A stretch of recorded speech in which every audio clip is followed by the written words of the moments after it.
Hello, so let me just delete this information from the last video and begin to discuss the GLEBE project. Okay, you've been given a simplified survey called the GLEBE Project Levels and Survey Grid. Okay, so this survey is a simplified version in the sense that there is only the bearings, okay, and the boundary lengths in meters and the spot levels in meters. Okay, this site survey then is divided into a 6x8 grid, okay, which is the appropriate dimension of the grid to fit comfortably along the length and the breadth of that site. Okay, and if you notice, there are the grid is labeled in such a way that it is numeric along the horizontal axis and alpha along the vertical axis. Okay.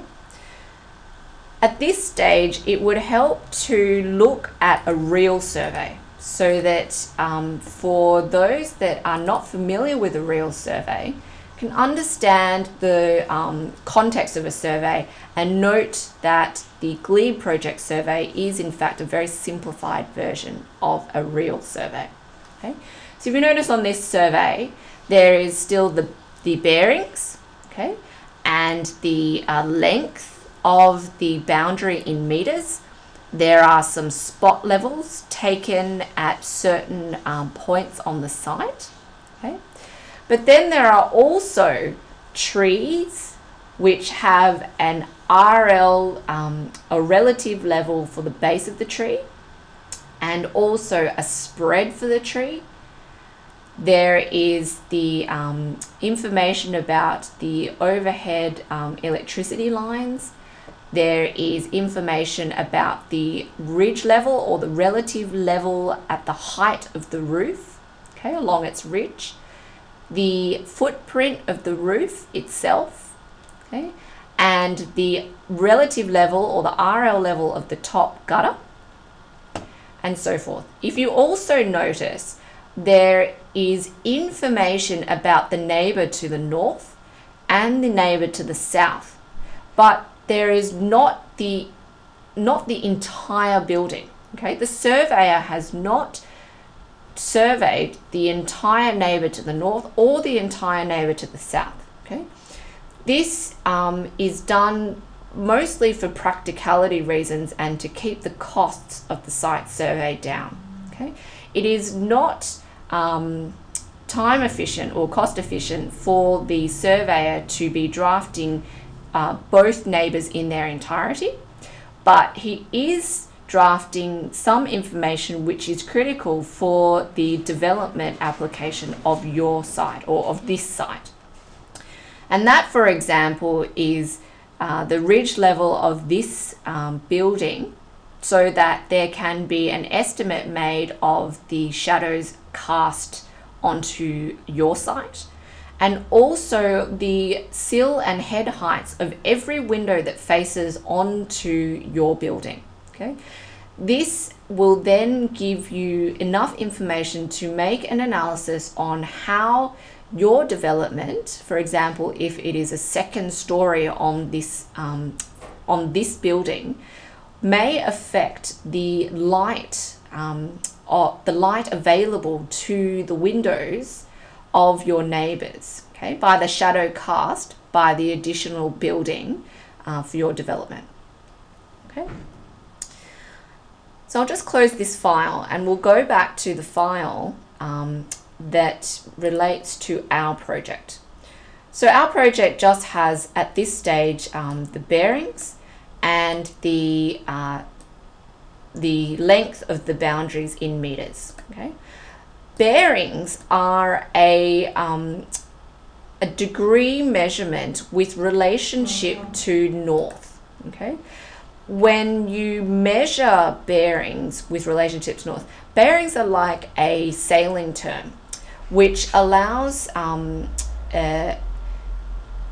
allows sailors to work out the direction by which they're sailing with a reference to a common point, which is north, okay, or magnetic north. When you are measuring bearings, bearings are measured in an anti-clockwise fashion from north, okay, so it's calculated in an anti-clockwise fashion. So if I'm calculating north, then when I'm calculating it, it is positive in this direction, okay, but negative in this direction, okay. And if you can recall the Cartesian compasses that you may have been taught at school, when you measure, this is 90 degrees going straight up the page. This is 0 to along the positive x-axis. This is 180 degrees going along the negative x-axis. And this is 270 degrees going straight down the page along the y-axis. Okay, and then following that to 360 along the positive x-axis. Okay, if you need to recall this, if you just type in Cartesian degrees,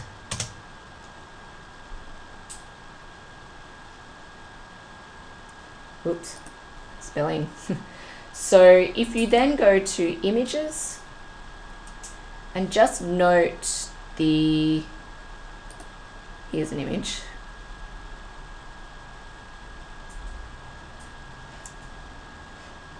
Here's an image that indicates how the unit circle is measured in degrees, and that you are calculating in the positive by an anti-clockwise direction. Okay.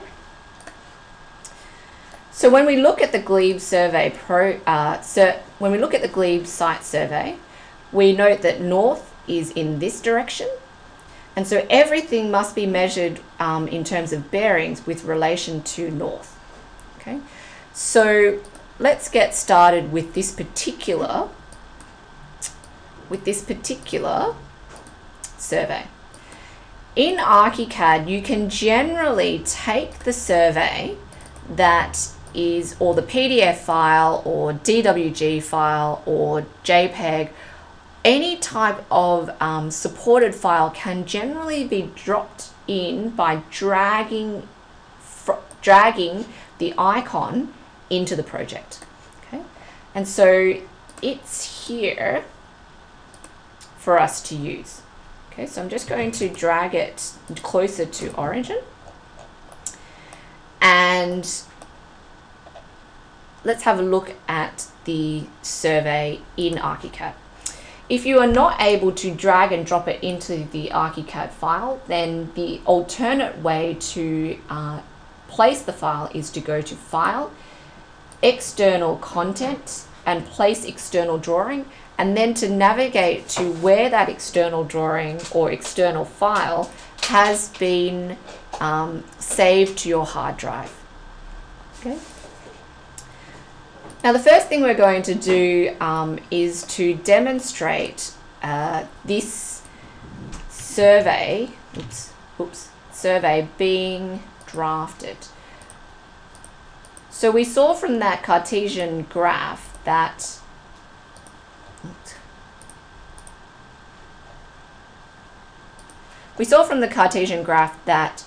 positive bearings are measured in the anti-clockwise direction, and negative bearings are measured in the clockwise direction. So just to make things a bit clearer, I'm going to tilt this survey so that 90 degrees is directly up the page. Okay, and then demonstrate that this 132 degrees is 132 degrees when measured in the clockwise direction is true to how this survey is oriented. Okay, so if we just get the arc and go from 90 degrees up the page and measure 0 from north going up the page, if we come to here, it's roughly 132 degrees. Okay? But in order to put the survey correctly with degrees, minutes, and seconds, we should change the workplace preferences to a working units of degrees, minutes, and seconds. Okay, so you do that by going to Options, Project Preferences, and Working Units, and you change the angle unit from how it is at the moment in decimal degrees to degrees, minutes, and seconds. Okay, make sure the accuracy is also to degrees, minutes, and seconds, and press OK. Okay, so if I just repeat that task, then yes, we can see that it's roughly 132, 46, and 5. Okay. So to actually draw the site with the correct bearings and the lengths of the site, what I will do is go to the line tool with the polyline geometry method and begin by going to north. Okay, actually I'm going to move just so I can demonstrate this very clearly, as I'm going to move this to origin. Okay, and we're effectively going to trace around this PDF. Okay, so the reason I'm starting at origin is because now that we're in 3D CAD, it is very important to have a logical point of your file commencing at origin so that you don't accidentally lose your file in 3D space or even 2D space. I'd hate to be creating my file, say here, when I know that origin is all the way over here. Okay, so in the next video we will begin to draw the outline of the site survey using the line tool with the correct bearings and the lengths of the boundaries.